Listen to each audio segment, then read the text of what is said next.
Mga kababayan, mga katambay, si Katambay Manong po dito po sa Tambayan mga kabayan. Nagbabalik po muli para po magkomento po sa inyo. Samahan niyo po inyong lingkod. Magandang araw po, tanghali, hapon, gabi. Madaling araw po sa atin lahat.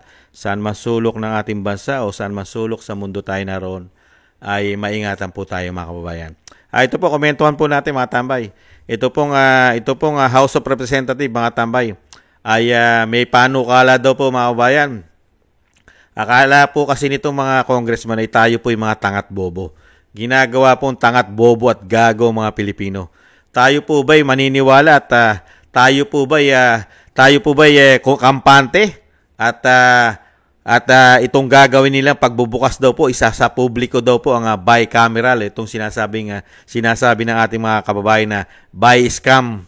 Ito daw pong buy scam ay isa sa publiko na raw po mga tambay ng House of Representatives, mga kababayan. Yan po ba ang gustong mangyari ng mga Pilipino?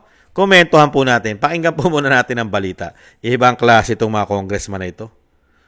Sa iba pa nating balita, planong ihain sa Kamara ang resolusyon na nagsusulong sa Open BICAM o pagbubukas sa publiko at sa media ng Bicameral Conference Committee para sa panukalang pambansang budget. Balita mula sa Kamara, natin ni Radyo Patrol, Pamela Vasquez. Pam! Tony, sinabi ni Tingog Party List Representative Jude Asidre na game changer ang pagtutulak ni Leyte 1st District Representative Martin Romualdez na buksan sa publiko ang pagtalakay sa national budget dahil pagsusulong din ito sa transparency at accountability. Paghahain o pagpapasaan niya ng resolusyon sa Kamara ang pinakamabilis na paraan para maipatupad ito dahil posibleng matagalan kung babaguhin ng House rules. Naniniwala rin si Asidre na magiging daan ng Open BICAM para mas maunawaan ng mamamayan ang pagbuo ng mga batas. Umaaso naman ang kongresista na mas magkakaroon ng pakialam ang publiko, lalo para rin sa kanilang mga ginagawa nilang patakaran. At yan ang balitang kumpirmado, sigurado. Ito ang Radyo Patrol, Pamela. Nakita niyo pa mga tambay, ang mga tinagurian di umano na mga buhaya. Mga kabayan, mga buhaya di umano sa ating bansa. Mga kabayan, ang galing po ng plano BICAM daw po, planong isa publiko. Yan daw po ang panukala ng ating ang kanilang speaker, ang kanila. Mga kabayan, ibang klase no, yung Bicameral Conference Committee report, mga kababayan, ay planong isa publiko raw po para malaman daw po ng Pilipino ang kanilang pinagagawa, mga kababayan. Katarantaduhan yata ito mga kababayan. You know, kung yung budget nga ninyo, walang public hearing hindi nyo nga pina-public hearing ang mga pondo ninyo. Kung gaano kalalaki ang bawat pondo ng isang speaker, isang Senate President, at mga congressman sa bawat distrito, pati ang party list. Walang public hearing Tapos ngayon dadaanin nyo kami sa BICAM. Di sana isa publiko nyo muna yung ginawa nyo doon sa BICAM, doon sa BICAM noong 2025 national budget. Bakit hindi nyo po iparating at paalam sa mga Pilipino yung mga blanco, yung mga pinagagawa nyo mga blanco na 241 billion. Sige nga, bakit hindi nyo po ilahad sa publiko kung ano po nangyari doon? Yan po yung nasa Korte Suprema. Hanggang ngayon po ay iniintay pa rin po namin ang sagot at ang desisyon ng Korte Suprema sa ginawa niyo po ninyo, mga tinatawag di umanong mga buhaya ng Republika ng Pilipinas. At tinatawag din yung pinaka-leader nila ay tinatawag ng Vice President na tambaluslos. Mga kababayan, hindi po kami tanga bobo. Hindi po kami makukuha lang sa BICAM. Diyan sa tinatawag ng ating mga kababayan na BICAM. Hindi kami uto-uto para dalin mo lang kami diyan sa BICAM o BICAM na tinatawag ninyo. Yang BICAM. Di po ba? Ang kailangan ng Pilipino, buksan nyo ang libro nyo. Open the book. Magpasa kayo ng mga resibo. Kamukha ng ginagawa nyo sa Vice President. Puro resibo ang hinahanap ninyo. Di po ba? Dapat ganyan ang gawin nyo. Buksan nyo ang libro nyo. Ipakita nyo sa Pilipino at ipa-audit nyo with receipt. Di po ba? Sa COA. Hindi po liquidation by certification lamang ang gagawin nyo sa pera na binibigay ng taong bayan sa inyo. Di po ba? Dekada na. Huwag nyo kaming gawing bobo tanga para dalhin nyo lang kami sa BICAM. Diyan sa sinasabi nyo bicameral conference committee report na yan. Kalukuhan yan. Nasisingitan nyo na nga ng mga extraordinary. Mismong Vice President, di ba, nilayasan na nga kayo dahil sa ginagawa nyong mga kagaguhan daw po. At kawalang hiyan sa pera ng taong bayan at kontrolado lang ninyo. Ayon sa Vice President, hindi po ba? Ang gawin nyo, magpasa kayo ng batas. Baguhin nyo ang inyong rules. Isa publiko nyo. I-open nyo ang libro nyo sa mga Pilipino. Kayong institusyon ng Senado at Kamara. Buksan nyo ang libro nyo. Open the book. Para malaman namin kung saan napupunta ang binibigay namin pera sa inyo, mga congressman, mga senador, speaker at Senate President. Buksan nyo ang libro nyo. Ilang taon na kayo nanunukulan dyan? Ano nangyari? Anong programa? Saan nyo dinala ang pera ni Juan de la Cruz?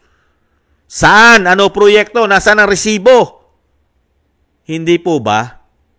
At na magkaalaman na. Hindi yung dinadaan nyo lang kami sa ganyang pampagpapabango.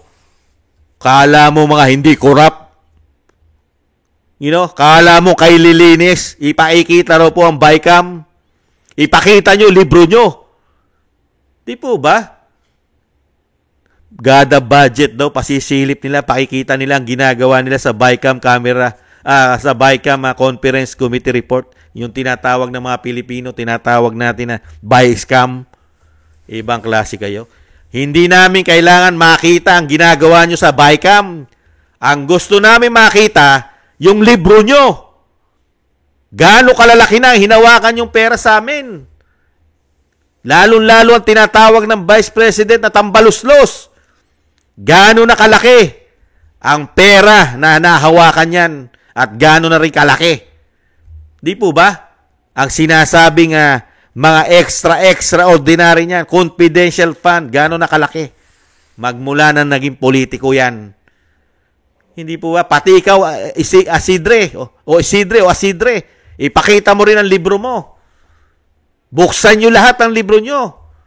Dahil mas naniniwala kami kay dating Pangulong Duterte nung sabihin niya sa inyo na ang inyong institusyon ay pinaka-worst, pinaka-rotten, pinaka-bulok, pinaka-kurap na institusyon sa Pilipinas. Mas pinaniniwalaan namin si dating Pangulong Duterte. Kasi takot na takot kayo ibuksan, ipakita sa publiko ang inyong libro, ang inyong pondo, ang inyong mga resibo, kung anong mga programa at proyekto ng bawat congressman at bawat party list. Hindi po ba? At kasama mga senador. Hindi po ba? Kasi may mga senador dyan, kayang magbayad ng testigo sa dami ng nahawakang pondo. Kayo kaya, ano kaya ginagawa nyo sa pondo naman namin? Merong ibang senador, nagbabayad milyon-milyon para lang gamitin sa kanyang pamumulitik at pagpapabagsak sa mga politikong gusto nilang pabagsakin. Hindi po ba? Kaya wag po tayong magpagago rito, mga tamay. Ginagawa lang po tayong siraulo nito at mga gagot bobo. Naglalakihan na nga sila dyan eh. Katulad po nito ni Tingog. Itong si Tingog, Isidre yata ito, Asidre. Nakita nyo po, laki-laking tao na. Gaano kaya kalaki na ang nakuha sa pera ng bayan itong tao na ito? Nagtatanong lang si Kamanong. Busog na busog. Busog na busog po ang mga congressman yata natin. Tapos, para lang masabi sila'y malinis at parehas ang ginagawa nilang budgeting. Ilang taon na nga tayong niluluko? Di po ba? Puro corruption at issue ng pondo ang pinag-uusapan ng ating bansa sa loob ng isang taon, sa loob ng 3 taon, kasama pamumulitika, na walang malalaking proyekto at programa na natatapos sila.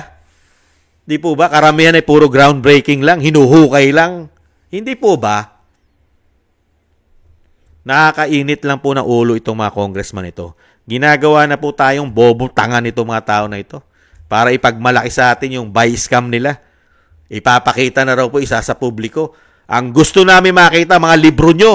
Hindi yung ginagawa nyo kwentuhan nyo dyan sa BICAM nyo na Diyan nagkakaproblema. Kung kailan nagkaproblema ng malaki yan, ngayon nyo ipapakita.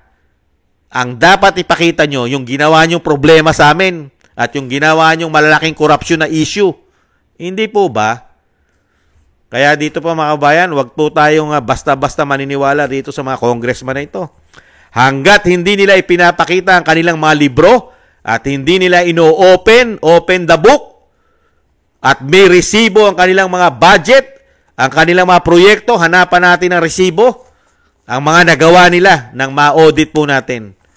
Mga kababayan, itong bawat congressman, kasama speaker, mga senador, Senate President, pati ang mga party list. Hindi po ba?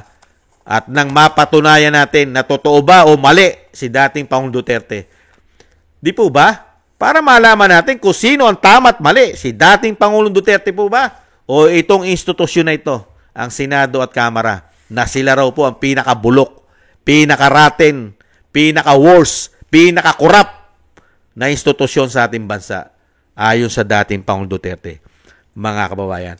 Tapos ang magpapanukala pa, yung matakaw daw sa pera na ayon sa Vice President na tinatawag niyang tambaluslos. Siya pa ang may panukala. Pakapala na lang ng muka. Yung sinasabi ni Atty. Topacio, pagka makapal ang muka mo, kahit pader, kahit makapal na gate ay kayang gibay ng pagmumukha mo sa kapal.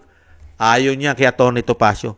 At ganyan po ngayon ang mga politiko yata natin nung pumasok po ang binagoong Pilipinas. Hindi kaya makakapal ang muka, makakapal ang balat, at naglalakihan para mga bakulaw, di umano, at para mga baboy, di umano, mga kababayan. Ayan, mahirap paniwalaan ito mga congressman ito kung ganyan lang ang babalita sa atin. Mga kababayan, para lang masabi na sila hindi mga magnanakaw, di umano. Pero ang libro nila, ayaw ipakita sa atin. Ayaw buksan sa publiko. Lalong-lalo po yung kanilang mga MOOE at yung mga extraordinary expenses nila. Yung kanilang mga ordinary expenses nila, bibigyan ka lang ng liquidation by certification lamang, tapos na. Mga kababayan, ibang klase itong mga tao na ito. Mga kababayan, ginagawa na tayo mga gago nito mga ito. Bobo. Sila na lang po ang matatalino. Lalong-lalo sa pera. Matatalino po talaga sa pera ito mga ito. Yung mga damuho na ito, di umano. Maraming salamat po mga kabayan. At kayang-kaya pong lukuhin. Tangat bobo na lang po maniniwala sa mga tao na ito, di umano. Thank you po sa mga gusto po ng ating tambayang mga kabayan sa YouTube at TikTok. At ganoon din po sa mga nagko-comment, like, share, and subscribe. At siyempre po sa ating mga subscribers, maraming salamat po mga kabayan. Thank you po. Mabuhay po kayo. At siyempre po sa ating pong mga nagbibigay naman po ng tulong at biyaya sa inyong lingkod. Maraming salamat po. Shoutout po kay Norma Garcia, Michelle Yamaguchi Vlog, si Rosalina RK, Team 888, Wills Bubbles 5697, si Arpel Villacorta, Teodorico Erguisa Jr., si Annie Jo, ako si Pilam, Jovelyn Watanabe ng Japan, si Jem Aris ng United Arab Emirates, si Baby Roman, Ate Isa na Cagayan, Julieta Celona ng Sydney, Australia, si Gina Ray Solidides ng Berlin, Germany, si Jake Yahut 4531 ng Maisog, California, USA, si Eric Hershaw ng Canada, at si Kingston 123 ng Hong Kong. Maraming salamat po mga kababayan. At syempre po, bago po tayo magtapos mga kababayan, yung lagi ko pong hiling na isama po natin mga kababayan sa ating pong mga dasal at panalangin na maingatan po ang pamilya Duterte, ang Vice President, at ang dating Pangulong Duterte na madugtungan pa po ang kanyang buhay at kalakasan, at makasama po natin at makapiling sa lalong mabilis sa ating bansa mga kababayan. Makabalik po sana sa lalong mabilis. Salamat po na marami sa mga dasal mga kababayan. Thank you po mga kababayan. Sa muli po, paalam po muna. Ingat-ingat po tayo mga kababayan. Maraming salamat po. Bye-bye.